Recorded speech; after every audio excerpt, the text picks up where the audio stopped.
What's going on, everybody? Welcome back to Comics in the Basement. We are your hosts as always. This is Eddie. And Miguel right here on the Nerdy Basement channel, the premier place for your nerdy news. Guys, this is our first episode of the year. Eddie, Happy New Year. Happy New Year once again. This is season 2, everybody. Welcome. This is awesome. Thank you again for coming back. Week 1, guys. So we're going to start off with a big hot topic here. Future State's Wonder Woman. We have Yara Flor taking over the mantle for Diana Prince. I want to say, what is this, about 10 to 20 years later from the... Like something like after Death Note, I'm right? not gonna try. I'm not even gonna try to date it. Yeah. Because I know we're gonna be wrong. Like I know that 10, future 15 years at least. I know that Future State has a timeline. Well, I hope. But actually, keep talking. I'm gonna pull up the timeline. Okay, just don't completely interrupt me when you find it. When do I ever do that? Yeah, just raise your hand, homie. So, guys, when it comes to tell me Wonder what to Woman, do. You're not my father. Let's not get into this. So, guys, so with Wonder Woman's Yara Flor, I thought this issue was phenomenal. I loved it so much. I think the character Yara Flor is definitely one that I would love to read more about. She has a lot of different personality traits than what we're used to in Wonder Woman herself. And in fact, she has her own lineage. Coming from the Guri tribe from the Brazilian mythology, her father was pretty much like the mirror version of Zeus, and it was Tupa. Tupa is the thunder god in Brazil, right? And I'm speculating, guys, because they don't really say it specifically, but she brings them up during a narration when she's out doing something. She's just walking around through the Amazon, and I'm pretty sure you guys already read it, so you already know she was hunting a Hydra. But some of the best things about this is that you see that she is a fighter. She is obviously badass. She's able to take down a Hydra. She's going through her paces, no problem. Obviously, she pulls a Hercules because she chopped off one head, thinks she was done, and all of a sudden 5 of them popped up right after. And she's like, oh crap. I'm like, oh man. So now she's slicing and dicing and all that kind of stuff. Eventually she wins, and she has a nice little horse to help her out, a Pegasus named Jerry, right? So we have awesome little moments like this. I loved that moment where she's like screaming for Jerry, and I'm like, who the hell is Jerry? And then you see like the Pegasus. Yeah. And he's just the Pegasus has long flowing hair like Fabio. Yeah, oh my god, yeah. It was too funny because it's like she named her Pegasus Jerry. It's so hilarious. I love it. And by the way, guys, Joel Jones is the writer of this issue, by the way. So that's a big thing. So if you know about Joel Jones, she wrote Catwoman and other titles and everything, but that's the most recent one that I've read from her. Phenomenal run for her as well. She has her own style. So what do you got? According to the timeline that I'm looking at, Yara Flor's Wonder Woman takes place in 2050. Oh wow, okay. Yeah, so they have everything outlined from 2025 all the way through 82,020. 82,020. Yeah. Oh, that's probably like Swamp Thing or Black Adam. Okay, we haven't gotten to that point yet. Yeah, we haven't gotten there. We'll get there, but they also have the end of time. Oh, so it's 2025, 82,020, and then right next to 82,020 is the end of time, and that's where Immortal Wonder Woman takes place. But we'll get to that too. Anyway, 2050, Yara Flor. Yeah. Amazing, awesome. Honestly, amazing story, fun concept. With the whole, this was her idea of what hell looks like. Yes. It's just a waiting room. It's an airport that takes you to where you want to go. It's just a waste. It's the terminals. Yeah, that's it. It's a fun concept. I like the idea of kind of like her helper or whatever, it being oh my gosh, the little pixie who rode K-Pora?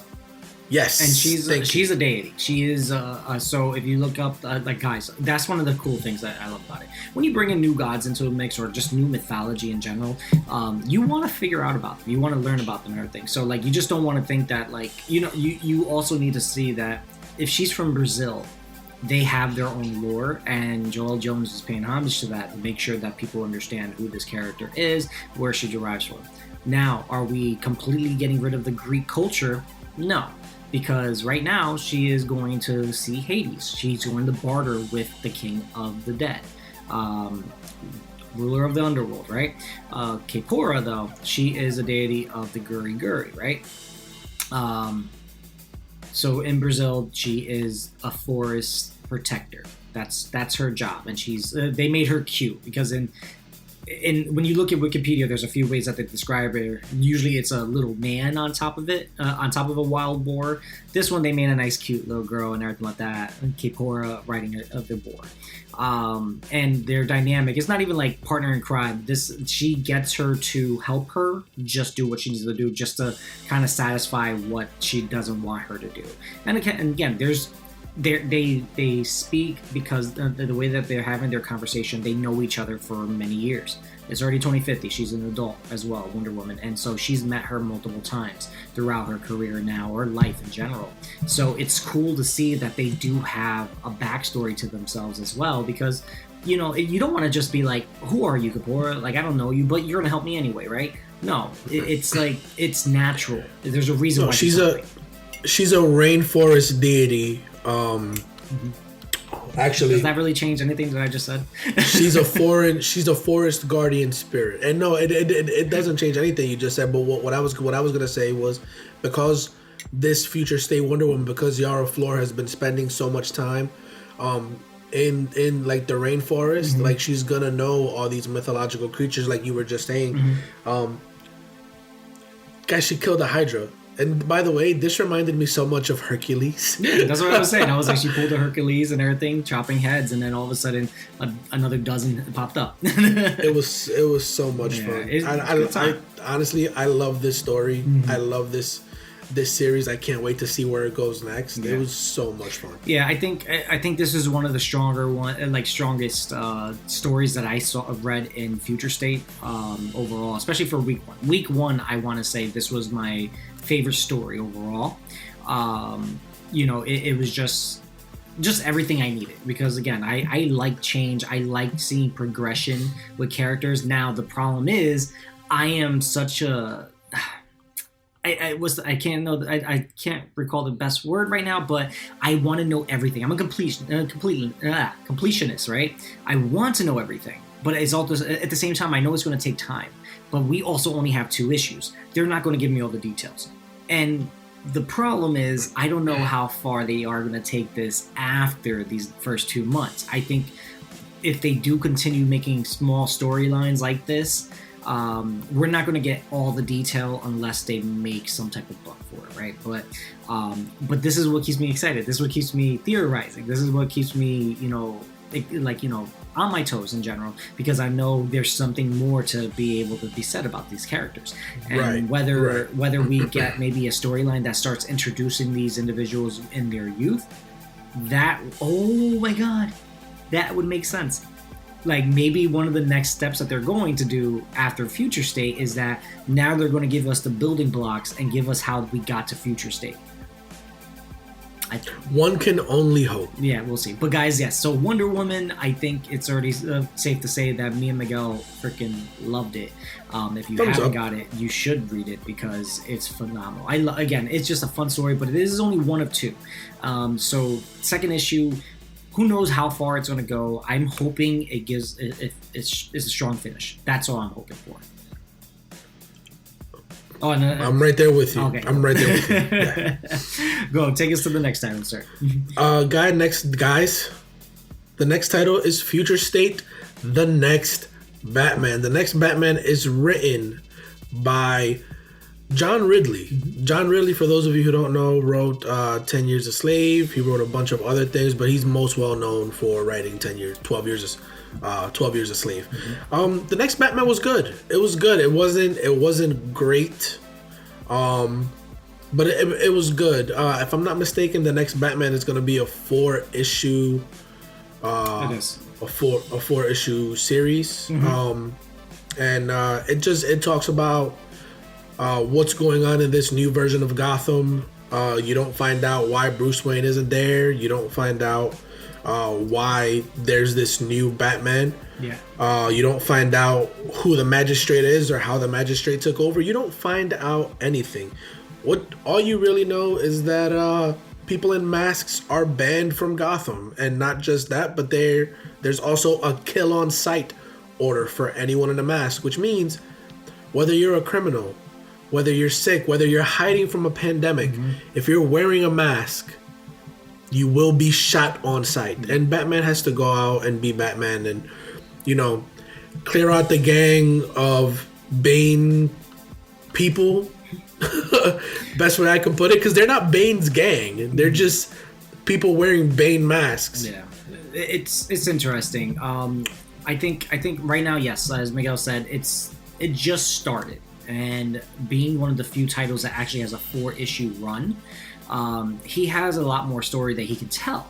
And that's where the benefit is. So now hopefully we get to see because right now they didn't technically. The next issue is when they reveal exactly that it's going to be Tim Fox, Jace Fox as well. And we're just going to see where that goes, right?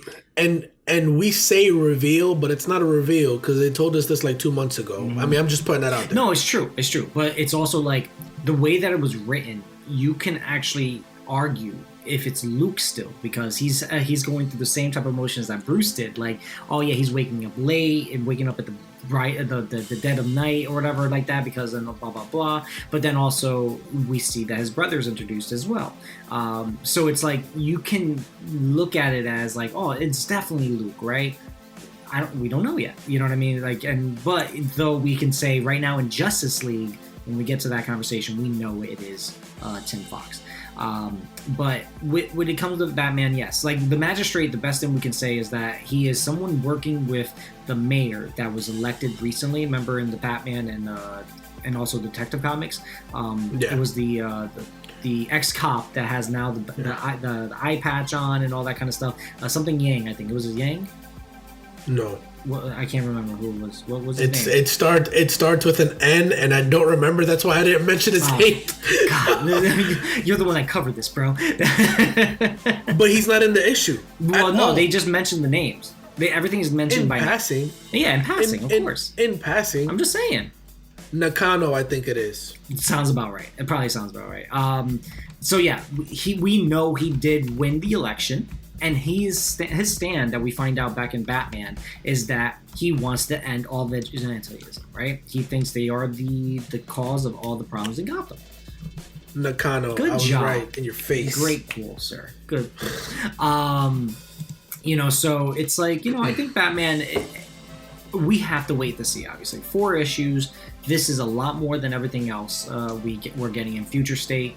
And we just know that right now, from all the other titles that are happening in Gotham, which are a lot of them, it's Gotham's effed right now. It's so insane, and I really love it. I really love it just because Gotham is it's a different type of shithole now. It's because it's now turned to a police state. And it's interesting to see that, okay, Batman is back to being like, I'm not friends with Commissioner Gordon anymore. So even though I'm trying to help, I need to help these people just not get killed on sight for no reason. So he, like one prime example in the very early panels, he stops a criminal. He stops him from committing a crime. But the moment that he does, he takes off the mask. And then he's just like, I'm saving your life, but you're still going to go to jail. One way or another, you're going to the jail. But you're taking off this mask because you're going to die if you don't take it off. And that's what he does, right? He bounces and then does his thing. Overall, again, I don't think it's bad. It's not as strong of a start as like Wonder Woman was for me. But obviously you have 4 issues compared to 2 to tell your story. You know. Which and also, by the way, Eddie, I don't know if you know this already or not yet, but news came out, I want to say over the last week, that there's gonna be a new ongoing title called The Next Batman, Second Son, I believe it's gonna be called. Interesting. And it's gonna be a story. It's gonna be a story about Jace Fox. Or Tim Fox, whatever name it is that he's gonna be going by going forward, because they called him Tim. He said no, it's Jace. Yeah. They said no, vice versa. I thought, right? I thought it was. He was saying, "Oh yeah, you're right." No, now he's going by Jace. He calls him Tim. Luke Fox calls his brother. He says, "Tim, what the hell are you doing here?" He goes, "Shut up, it's Jace now." Yeah, I know. That's like, all right, dude, whatever. He still got the same last name though, which is funnier. I think it's funnier that he kept the same last name, but now he goes by Jace. Right, I would have changed my if I wanted to be anonymous, or I didn't want to be associated with my family because I was the quote unquote black sheep of the family screw up, as Luke Fox called him. I'd be like, well then screw you guys, I'll start my own last name family.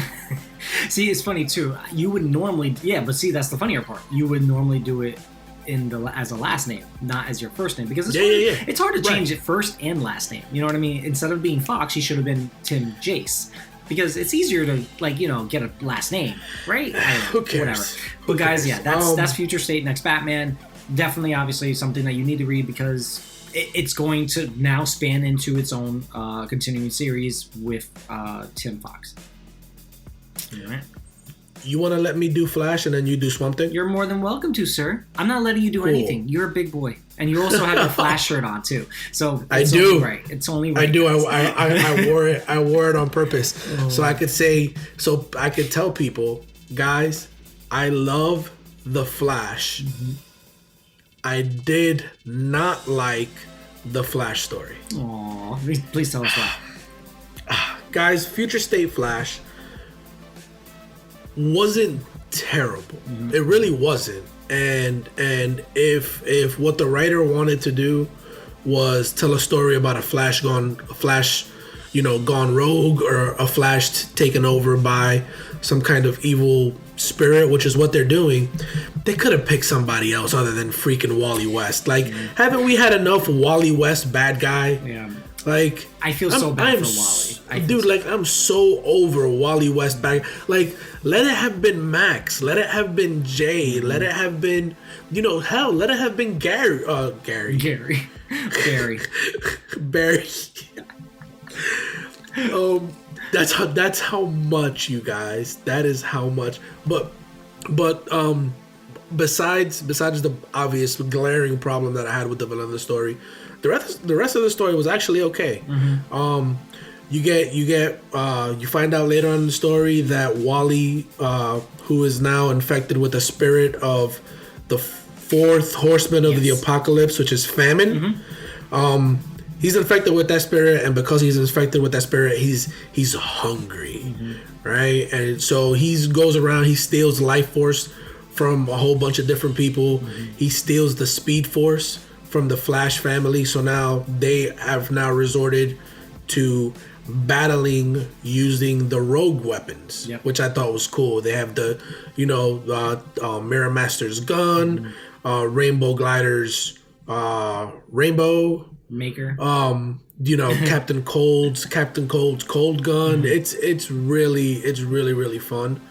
Well, kind of, because honestly, it's so. One thing I'm going to throw out there right now, guys, when it comes to Future State, not all of them are happy endings, because what we can say is, like, they had about 10 to 20 years worth of growing pains, because almost everything that they went through after they took over for their successors, the successors left them with a pile of shit. Our original heroes had to leave for whatever reason. Times changed like drastically, which is expected, because right now we're in a world that, things are changing rapidly. The only one that I expected to not be around anymore was Wonder Woman, because of how Death Metal ended. And the invisible hands were like, oh, Wonder Woman, you can never go back. Yeah, like, we need you here. You need to help us with whatever. You need to help us with whatever's coming. So clearly something. So, Of course. Yeah, of something. course. There's always a bigger bad guy behind the bigger bad guy you just faced. It's just a thing. Yeah, it's right? it's their cycle, right? But yeah, back to the Flash. It's like I did enjoy it. I felt really, but here, like, you know, when you see that your heroes are now so much in more trauma, it hurts a little bit because you're just like, damn, everybody's depowered. Yes, it's cool that they're using all their enemies' weapons because, you know, they know about these weapons so well and everything, and they're trying to do things differently because now they have no other choice. But then we lose Bart, like, right away. Bart Allen Impulse, he gets killed from a piece of shrapnel of the prism gun that he used. And because of the fact that he thought he was too slow. He was too slow. And he doesn't. Well, not only he doesn't him, have Max the Speed Force power. Max was too slow. They don't have Speed Force powers anymore. Which, by the way, correct me if I'm wrong. Was Johnny Quick there? No, Johnny Quick wasn't there. It was okay because oh my god, what I forgot her alias. It was Avery's alias. It was Barry. It was Barry. It was Avery. It was Jay. And Max Mercury. Yep. And Bart. And Bart. Okay. Yeah. All right. Yeah, because forgot to tell you guys, Wally's the bad guy. Yeah. And Wallace is dead. Yes. And which is so here's a fun thing which we'll get into a little bit more in like week 2. But this is also everything that's happening in Barry's book with the Flash. It's also coincides with what happened in Teen Titans. So I think that's a really awesome thing. I love that these timelines are tying in, you know what I mean, and the titles are in general. Because remember, part of the when the 4 Horsemen attacked. Oh, remember, okay. The first moment I see what you're saying. They killed Wallace, and that was one of the first things that they brought up in Teen Titans. So I thought that was awesome. Yeah, but Wally's dead too. Wallace is dead because Wallace killed him first. I mean, Wally killed him that's first. Why. Yeah. That's why in my review that I wrote, I was like, maybe this is an alternate universe because anything is possible. Anything and everything is possible in the future state. Yep. Exactly. It's interesting. Well, when we get into it, I'll talk about that because the only other new Flash, I was curious about how they brought them in after Wally was the one who stole all the Flash's speed forces. So we're going to get to that. But I think it was cool. Obviously, like, I hate the fact that Wally is still being put as the big bad here. I can't stand it. I feel so bad for Wally. You know, he had such highs. Then they gave him the biggest lows. And then now they're giving him a Wally again. Fans. You know? Wally fans, we sympathize with you. I really do because I don't want to see Wally be treated like a bad guy. Listen, there's a limit. There's a limit to how many heroes can either die a hero or live long enough to see themselves become the villains. Like, there's a limit to that, all right? And I feel like we've hit that limit. You got Arsenal, you got Artemis, you got Grifter apparently for whatever reason. You got Slade. You got the most important of them all, Red Hood. Like, enough with the freaking good guys who live long enough to see themselves become the villains. Like, well, again, this is Wally literally just getting possessed, which kind of sucks too because you're like, he's kind of strong. I was like, why is it that it's so easy to take this boy over? I'm like, this is really fucking crazy. But like with Wally, it's literal because he's trapped in his mind. Yes. So he is literally watching himself become the villain, and I'm just like, oh my god, I'm so done. Yeah, it's hard. It's annoying seeing that. But then now we see, you know, because part of the story is that first Barry was trying his best to save Wally. Then we find out that his mind is trapped inside of a famine now in his body. and he can't do anything about it. There was a very cool panel spread that we had like in the very beginning when they did approach Wally through the Speed Force. We saw him killing a gang worth of people and all that kind of stuff. I forget who they were. It looked like some Yakuza randomly. I have no idea why Wally was even killing these people, but he was taking their life force. But it was so cool watching him just like slice people's heads off. Because they're bad. That's he also why. killed good people, so let's not bring that up. This is not like he was being a hero here. He was eating people. He was famine. He is famine. Maybe he has some sort of, slight little bit of control where he can be like, no, not that guy. That guy. It would be cool, but then I don't think they have enough time to do that type of story. So, because I remember I've read that. It's the Dexter scenario. If you guys remember Dexter on HBO, his dad was like, all right, if you're going to be a fucking creepy killer, serial killer, then you might as well kill people that need to be killed. And then you satiate your stuff. So, it's also like, the Punisher scenario. If you kill a killer, there's still another killer, right? But if you kill enough of them, obviously, it'll just be you. which is why Batman's rule doesn't make sense. It really doesn't. Well, if you kill a killer, the number of killers in the world stays the same. Mm-hmm. Yeah, if you stop at one. Exactly. but if you kill 30 killers, the number of killers decreases by 29. Exactly. I think that the math just kind of works differently, right? But but yeah, guys, that's it for the Flash. It was written by Brandon Vietti, and like I said, is it a terrible story? No, it's not. I'm being extra critical on it because of the whole Wally West is a villain again type thing. But I'm very interested to see where the story goes, and one of the best parts of the story is that it allows Barry to once again rely on science instead of rely on speed. Yeah. And now we're looking at a Barry who's lost all hope of ever saving his second son, or not his second son, his adopted son. Yeah, I was trying to let you save yourself. His protege. There you go. His protege. Yeah. Well, so I'm excited. Yeah, no, I want to see what issue 2 does. I really hope, especially when we're going to see him like maxed out with every single rogue's weapon on his as an arsenal, because obviously he can't fight. It's not. He's not going to be decked out with rogue weapons. So at the end of the issue, Barry says, when you do this as long as I have, you and you're a scientist, you start to think about, how can I use my stuff for evil, nefarious means. And so he's gonna use science to come up with all new speedster killing weapons. We'll see. I think honestly he's still wearing half of he's still using, because half of those weapons are to battle a speedster. So I think all he's doing is modifying them and maybe make one cool new one. Who knows? I don't know. Ooh, but like it's actually funny too, because Batman does the same thing. Sometimes he'll take a lot of their technology and he uses it to upgrade his arsenal. So very similar concepts. But Batman does it. Batman does it in reverse. He's like, oh no, that weapon is too deadly. I need to make it less deadly. Just non-killable, not killing, non-killing version. But yeah, so Flash Future State, guys, go check it out as well.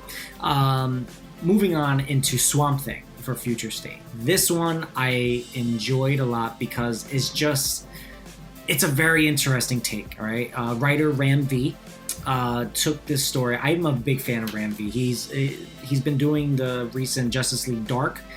He took over after James Tynion IV started the run, and after that arc, Ram V started co-writing with him and took it all from there, and it's still one of my favorite books for it. So Ram V is killing it with Swamp Thing because he has a way of storytelling for these monsters, so to speak, and giving us something profound, right? Because right now in this world and everything, Swamp Thing finally gets his wish, because as the Guardian of the Green has taken over. All right, and I'm thinking, like, you saw the timeline. You said it was like 2080 something or some shit. Swamp Thing takes over 4,500. There you go. So wow, okay, worse. Because I was about to say, and that's where you get it, right? Because Justice League is like they won, so they probably had a span. Oh, he killed everybody. But here's the thing. Yeah, I'm sorry. No, Swamp Thing never killed everybody. I didn't read Swamp Thing. Oh, okay. So please, So again, Swamp Thing has always been the protector of the green, and the green, obviously was struggling because humanity was killing the green, because obviously that's what they do. Humans destroy. But with Swamp Thing in this one, he's explaining what ended up happening, why, like, to another actual avatar, you could say. He's technically evolved, and he has a family. He has a tribe now. So all these other individuals are just like him. They are other Swamp Things. And I thought that was really cool, because now, what happens when the green literally almost takes over everything? He's literally talking on top of the Statue of Liberty, covered in moss and all this green and all that kind of stuff. And it was really cool seeing that. So he has like little Swamp Things? In the sense, one of them is a child. And then he has older ones, there's young ones, there's adults. And he's still he is their, as he said, like the first of them. So like he's still kind of like their avatar, but he's the one that birthed them. He figured out a way to bring them to life. Does he look anything like the death metal No. Swamp Thing? Oh, okay, No. So he's back to the normal Swamp Thing, no antlers or anything like that. But he is definitely more powerful than a lot of them. No. And so part of the thing is that now at year 4000, he's like, they're searching, they're going through everything. They're still obviously protecting the green, but the one thing that he set them on the path on was to find the humans. He was, for some reason or another, even as an avatar of the green, like his world is technically safer now. He is on the search for humans, because apparently they're extinct at this point. But some of them have survived. So if you guys, so I'm also going off on a little tangent here. No, please, go ahead. So do you guys, I have to admit that I feel like we know where certain things are supposed to hit, because the Legion gave us most of these timelines. Because the Legion remembers that there was the time of Commandi. After that, that's after the Great Disaster. So the Great Disaster could have probably happened during the Swamp Thing stuff. That was probably the year 4000. Then we keep on moving forward. We're supposed to eventually get to Legions. So all these things, the Earth, the death of the Earth, all that kind of stuff. These things are eventually going to happen. Well, yeah, because the Legion doesn't take place until the 30th century, which, if I'm not mistaken, if I know my math right, the 30th century is like the year 3000. Yeah, but then you just said this was like year 4000 though. Right. So this is way after, which is why you don't see any hintings of it. Well, that makes no sense. But they're in the space though. But they're in space, and they remade the Earth. So I think it might be 30,000, maybe. Maybe. I don't know. So see, that's the weird thing. So who knows where it happened, but right? Swamp Thing was good though, yes, right? I enjoyed it a lot. And so then it builds into the whole story. He's looking for humans. He finds out about them because he keeps on talking to the trees. And apparently some of them survived and they went up north. This is when we get into the whole factor of, okay, there's a bad here. Apparently the Floranic man, he survived. Oh, son of... But he's not the same one. And here's another cool little thing that happened. He has obsidian. If you guys remember the big history from Justice Society, that is Alan Scott's son. Yeah. And now we have, and then mind you, you're seeing the pictures and everything, and this human, obviously he's kind of not regressed, but he doesn't know who, Swamp Thing's able to talk to them and all that kind of stuff, and they have their own language, but he's telling them, he was like, yeah, and our master has the sun, the black sun, and everything else, and it's obsidian. You know what I mean? And it's funny because I can't remember Obsidian's full power set, but it's I know it's a pretty powerful set right there, because it's a mixture of the willpower and also something else. But besides that, the story is very well written. It's something to kind of really to give you something different. It's a great story overall. Like I said, I you guys, again, if anything, guys, if you haven't read them yet, we have a whole review on the site that kind of dives deeper into our thoughts and everything about each of these issues. So with Swamp Thing, I definitely went in a little bit more detail with it, but overall, I think I loved it. It was poetic, I can definitely say, because now Swamp Thing got what he wanted, right? Overall, for decades, he's been wanting to save the green. He's been trying to do it without having to kill everybody, but he's trying to protect what he could. Well, I mean, like with everything else, Be careful what you wish for. Yeah. Because you just might get it. And now, And in the flip side, now he's looking for the freaking humans. It's like, But yeah, look at you. I personally, I like Ram V. I think Ram V is a good writer. He's the person who's been writing, who's writing Swamp Thing currently, and he's gonna get a Swamp Thing spinoff after this, if I'm not mistaken. Not surprised. But yeah, guys, Ram V is awesome. If you haven't already read anything from Ram V, he's been writing Justice League Dark. He has a backup to the Justice League Dark called Future State Justice League Dark. That's in the back of Future State Justice League, which we will get to shortly. But yeah, Ram V is awesome. I'm very excited to see what he does with Swamp Thing. When you read it, and honestly, even though I haven't read Swamp Thing yet, I can't wait to read it because I have it. It's back there in one of those brown bags. There you go. That's the spirit. We see. Okay. No, I was showing my camera. I get it. I get it, but you don't have to make it wait for so long. But we're going to move on, guys. So, like Swamp Thing, another good one right there.